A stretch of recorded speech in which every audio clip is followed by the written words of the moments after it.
May birthday daw.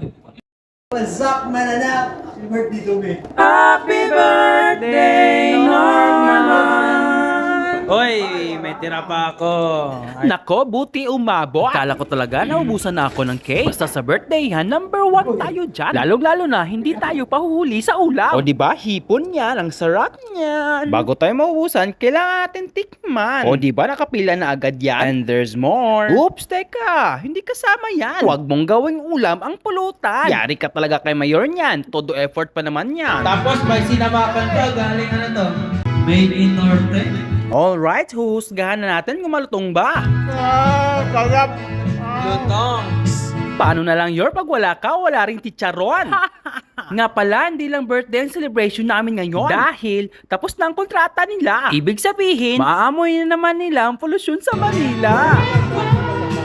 Ay, sorry. Sariwang amoy pala ng asawa nila. Ay, mali.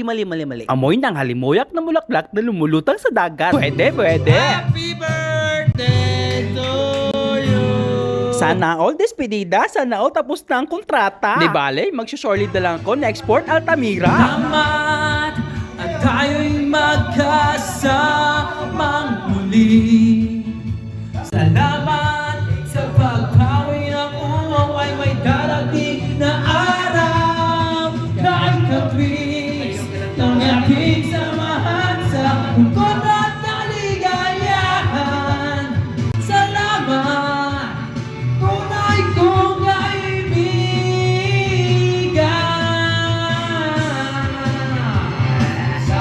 Sino ka man na pauwi dyan, salamat sa samahan. Salamat sa non-stop na kalokohan. Siguradong di ko kayo makakalimutan. Oops, huwag kang umiyak dyan.